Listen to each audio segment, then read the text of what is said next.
Cuando hemos tú y yo visto esta imagen, yo he tenido la misma sensación que tienes cuando te enfrentas a algo que te parece magia, ¿no? ¿Sí? O sea, para los ciudadanos, se lo paso yo, Gracias. para los ciudadanos de a pie, yo sé que para vosotros no porque tenéis mentes científicas, vosotras, pero hay cosas que cuando nosotros conocemos, nosotras, pensamos, esto no es posible, no es real, la mente no lo puede crear, no lo puede entender y es magia. Y se nos cuela en nuestra percepción algo que es difícil desentrañar. Yo sé que luego vosotros lo bajáis al terreno y decís, no, esto no es magia. Sí, ¿No, Ángeles? exactamente. Sí, de hecho, para hablar de ello voy a empezar contando una historia. Muchos de vosotros supongo que conoceréis al científico Richard Feynman. Fue un físico que ganó un Nobel por sus contribuciones a la mecánica cuántica y también ha sido muy popularmente conocido en el mundo científico por su extravagante personalidad y su gran sentido del humor. Richard Feynman se casó con una chica que se llamaba Irlene cuando él era muy joven, estaba haciendo la tesis. Y ya desde ese momento ambos sabían que ella estaba gravemente enferma. Tenía tuberculosis y la cosa no pintaba nada bien. Richard le regaló a Arlene un reloj que era súper significativo para él y por consiguiente acabó siéndolo también para ella. Ella lo llevaba a todas partes, lo tenía incluso consigo en el momento de su muerte. Entonces, cuando esto sucedió, pues Richard Feynman fue al hospital y vio que la hora de la defunción había sido las 9:22. Y cuando cogió las cosas de Arlene y vio el reloj, vio que este se había detenido, estaba estropeado y también eran las 9:22. Era la hora que marcaba el reloj.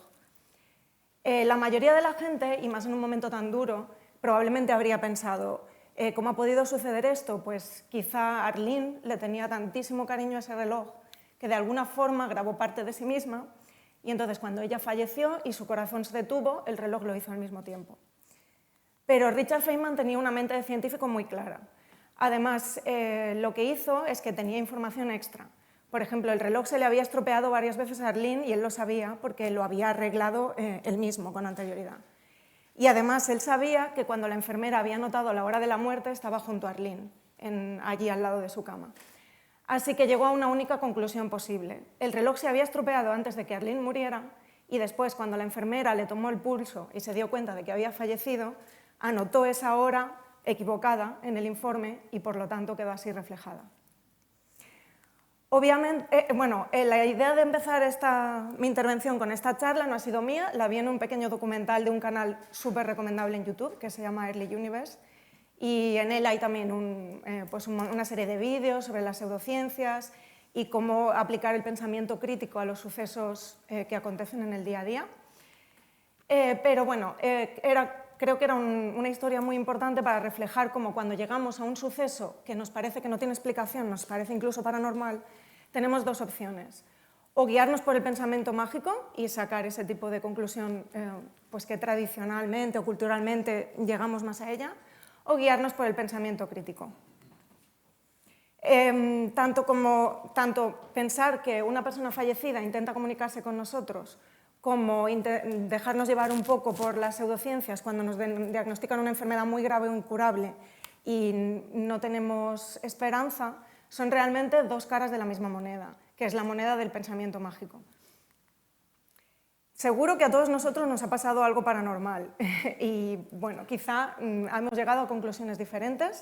Es cierto que también si estamos atravesando un momento muy difícil es también muy complicado pensar de una forma más crítica. Y también creo que muchas veces el pensamiento crítico nos llega a una conclusión que podría restarle un poquito de encanto comparándolo con la historia que nos podríamos imaginar si nos dejásemos llevar por el pensamiento mágico.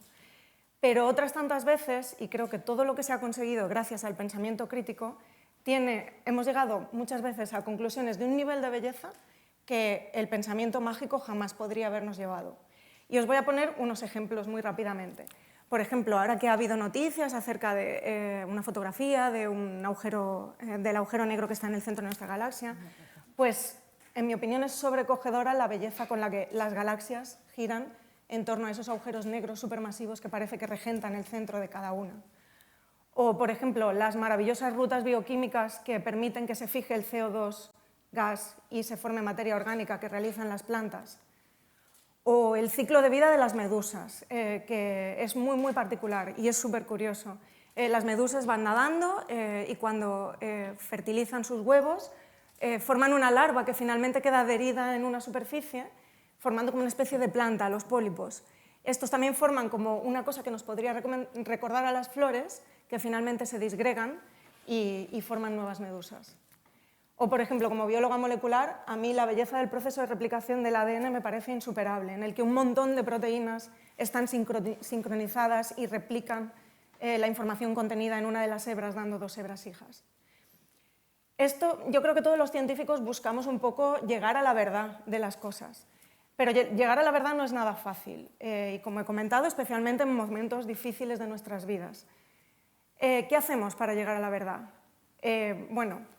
Un autor, Henry David Thoreau, ya dijo en su día: antes que el amor, el dinero, la fe, la fama o incluso la justicia, dadme la verdad.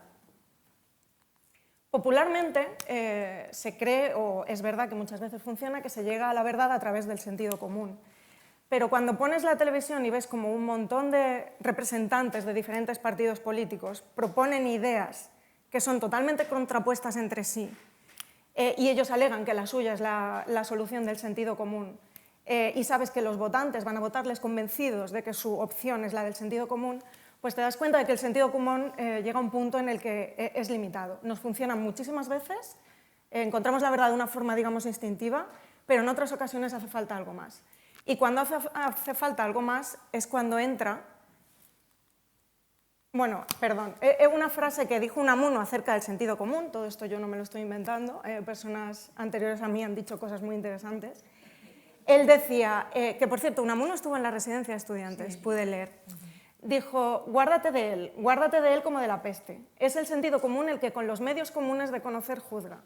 De tal modo que en tierra en que un solo mortal conociera el microscopio y el telescopio, disputaríanle sus coterráneos por hombre falto de sentido común cuando les comunicase sus observaciones, juzgando ellos a simple vista, que es el instrumento del sentido común. Bueno, pues entonces, cuando el sentido común se nos queda corto, aplicamos un método, el método lógico-deductivo. Es también el método científico, pero no me gusta llamarle así porque parece que solo se aplica en ciencia y realmente se aplica en un montón de disciplinas, incluida la historia y disciplinas que están más cerca de las humanidades que de las ciencias clásicas. La resolución de problemas, realmente. Exacto, Ángeles. Es para la resolución de problemas. La policía las aplica para descubrir al asesino.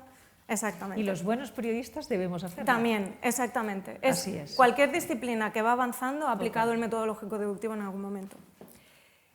No es una cosa que nos salga instintiva, no nacemos sabiéndola. Se aprende en colegios, universidades, se entrena y finalmente se puede llegar a dominar bastante bien. Y gracias a él tenemos el nivel de avance tecnológico, médico y, como bien comentábamos, de prácticamente cualquier disciplina al que hemos alcanzado. De hecho, todos hemos volado aquí, probablemente. No sé si alguien no lo ha hecho, pero es algo que actualmente se hace comúnmente.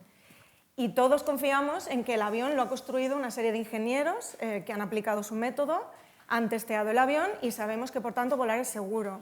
Nadie volaría en un avión que ha diseñado un chamán y ha montado unas piececitas y lo ha puesto a volar sin testearlo, ¿no? Sí. Qué bueno. Vale, yo no lo haría. Me encanta. Yo no me fiaría. Entonces, si no confiamos el viajar a los chamanes, ¿por qué muchas veces confiamos nuestra salud a los charlatanes, que tampoco aplican el método lógico-deductivo? Antes de terminar, me gustaría volver al tema de la belleza en la ciencia, que también la tiene y mucho. Luis Buñuel, que también pasó por la residencia, dijo una vez: la ciencia no me interesa, ignora el sueño, el azar, la risa, el sentimiento y la contradicción, cosas que me son preciosas. Yo creo que Buñuel estaba muy equivocado. Creo que cuando dijo estas frases basaba su discurso en el estereotipo del científico como un ser casi robótico, que no tiene sentimientos, solamente investiga y ya está. Pero la ciencia es mucho más que eso. Detrás del método lógico-deductivo hay un universo de colores, de sentimientos y de pasiones. Y si no, pues bueno, todos conocemos la famosa anécdota de Arquímedes, que salió cuando descubrió su famoso principio, salió, según dicen, de la bañera desnudo, gritando eureka. No me lo imagino haciendo eso como un robot, estaba claramente desbordado por la belleza de su propio descubrimiento. Para terminar, mencionaré un par de frases de Carl Sagan, que más o menos venían a cuento de esta pequeña intervención. Él dijo acerca del método lógico-deductivo: la ciencia no es perfecta, con frecuencia se utiliza mal, no es más que una herramienta, pero es la mejor herramienta que tenemos, se corrige a sí misma, está siempre evolucionando y se puede aplicar a todo. Con esta herramienta conquistamos lo imposible. Y yo creo que tiene muchísima razón. Y la última frase que comentaré de él es una frase que él pronunció cuando, durante el proyecto de la Voyager 1, que fue una sonda que se envió a los confines del Sistema Solar para investigar tanto los confines como lo que se iba encontrando por el camino, sigue viajando esa sonda. Cuando esta sonda abandonaba la órbita de Plutón, Carl Sagan pidió que se girase la cámara y se tomase una fotografía de la Tierra. La fotografía que se tomó fue esta, en la que se aprecia una motita minúscula que Carl Sagan llamó un punto azul pálido, y bueno, es la Tierra, y así de insignificante parece. Entonces, Carl Sagan dio un discurso súper hermoso, en mi opinión, y os voy a leer solo 2 frases de ese discurso, que es mucho más largo, y prefería leerlas desde aquí que poner las letras en la pantalla. Entonces, dijo así: tal vez no hay mejor demostración de la locura de los conceptos humanos que esta distante imagen de nuestro minúsculo mundo.